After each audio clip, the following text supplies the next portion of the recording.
రైతాంగానికి విజ్ఞప్తి. ఆశపడితే గోసపడతావు. ప్రతిసారి చెప్పుకునే వార్త అయినా గానీ జాగ్రత్త ఉండాల్సిన వార్త ఇది. రైతన్న వానాకాలం సీజన్ కోసము విత్తనాల సేకరణ మొదలుపెట్టారు.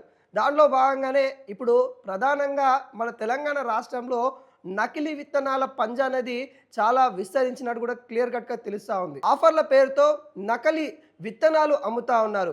10 ప్యాకెట్లు కొంటే మరో 2 ప్యాకెట్లు ఉచితంగా ఇస్తామంటూ అనేక ఆఫర్లు, అనేక ఆకర్షణీయంగా ఒక ప్యాకెట్లు చేసుకుంటూ మరి రైతాంగాన్ని మోసం చేస్తూ ఉన్నారు.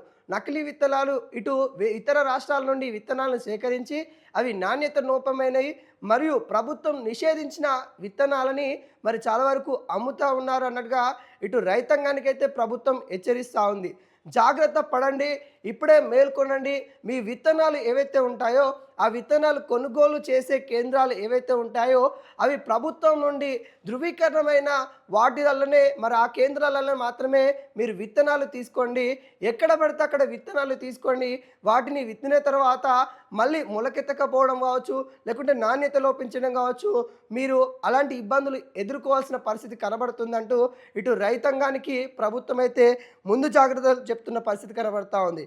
ఇప్పటికే అనేక మరి విత్తన కేంద్రాలపైన కూడా ఇటు అధికారులు అయితే దాడి చేసిన పరిస్థితి కనబడతా ఉంది. నకిలీ విత్తనాలు కూడా వెలువడతా ఉన్నాయి. భారీ స్థాయిలో నకిలీ విత్తనాలు అయితే వెలువడతా ఉన్నాయి. రైతాంగాన్ని ఇది గుర్తించాల్సిన అవసరం కనబడతా ఉంది. పత్తి, మిర్చి, వరి సంబంధించిన విత్తనాలే ప్రధానంగా నకిలీ విత్తనాలుగా మరి వస్తూ ఉన్నట్టు కూడా మనకి క్లియర్ కట్గా కనబడతా ఉంది. పక్క రాష్ట్రాల నుండి పెద్ద ఎత్తున నకిలీ విత్తనాలు తీసుకొచ్చి వాటిని ప్యాకింగ్ చేసి ఆ ప్యాకెట్కి ఎటువంటి లేబుల్ లేకుండా, వాటికి తయారు చేసిన డేట్లు లేకుండా, మరొక క్యూఆర్ కోడ్ లేకుండా ఆ విత్తనాలు అమ్ముతూ ఉన్నారు. మరి ఎవరైతే చదువుకొని రైతాంగాన్ని టార్గెట్ చేసుకొని ఆ విత్తనాలు అమ్ముతున్నట్టు కూడా క్లియర్ కట్గా తెలుస్తూ ఉంది. ఎవరైనా చదువుకున్న రైతు పోతేనేమో ఆయనకి నాణ్యతమైన ఆ క్యూఆర్ కోడ్ ఉన్న మరి విత్తనాలు ఇస్తూ ఉన్నారు. ఈ అక్షర జ్ఞానం లేని రైతు అటు ఫర్టిలైజర్ సెంటర్కి వెళ్తే తనకి ఆ నకిలీ విత్తనాలు అంటకట్టే అవకాశాలు క్లియర్ కట్గా ఉన్నాయి. అలానే అంటకడతా ఉన్నారు.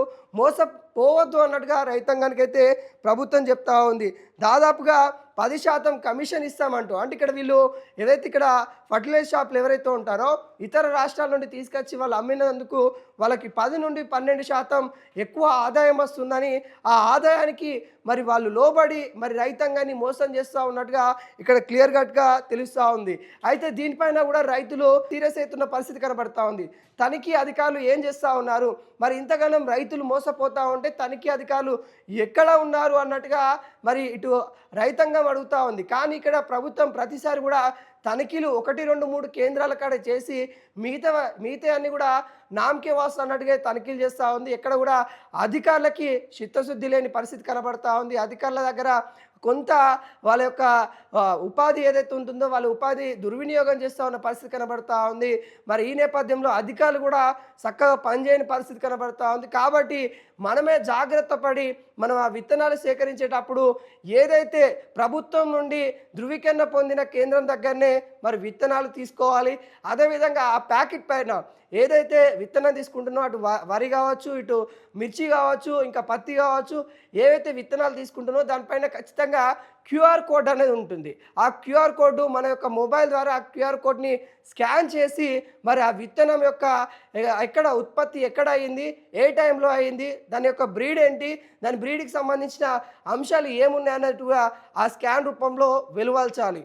ఒకవేళ ఆ స్కాన్ వెలువచ్చకపోతే అది నకిలీ విత్తనాల కింద మనము ఆలోచించి సమీపంలో ఉన్న పోలీస్ స్టేషన్కి కంప్లైంట్ ఇవ్వాల్సిన బాధ్యత ప్రతి రైతు పైన ఉంది. ఎందుకంటే ఈ రైతు నాకేం కాదులే అని ఆ రైతు వెళ్ళి ఆ విత్తనాలు తీసుకొని వెళ్ళి విత్తిన తర్వాత చాలా ఇబ్బంది ఎదుర్కొంటారు. అదేవిధంగా మిగతా రైతులు కూడా మోసపోయే అవకాశాలు ఉంటాయి. కాబట్టి మరి ఒక రైతు మేలుకున్నా కానీ మరో 10 మందికి మేలు చేసినట్టుగా ఇక్కడ ఉంటుంది. కాబట్టి ప్రతి రైతు కూడా జాగ్రత్తగా ఉండాల్సిన పరిస్థితి కనబడతా ఉంది. ముఖ్యంగా తెలంగాణ రాష్ట్రంలో ఈ నకిలీ దందా అనేది కూడా మొత్తం వ్యాపించినట్టు కూడా చెప్తా ఉన్నారు. ఇప్పటికే నకిలీ దందా పైన అధికారులు కూడా తనిఖీలు చేస్తున్న పరిస్థితి కనబడతా ఉంది. ఆ తనిఖీలలో కీలక వ్యక్తులు కూడా బయటకు వస్తా ఉన్న నేపథ్యం కనబడుతుంది. దీనిపైన కూడా ప్రభుత్వం కొంత సీరియస్గా ఉంది.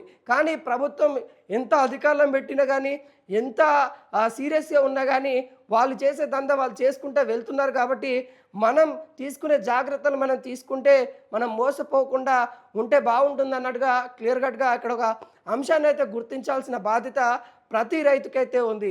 ఆఫర్ల పేరుతో ఆకర్షణీయమైన లేబుల్లతో ఆకర్షణీయంగా ప్యాకింగ్ మొత్తం కూడా మంచిగా ప్యాక్ చేసి దానికి ఒక బకెట్ ఫ్రీ ఇవ్వడం కావచ్చు, లేకుంటే ఇంట్లో ఒక వస్తువు మెయిన్ సంబంధించిన వస్తువు ఫ్రీగా ఇవ్వడం కావచ్చు.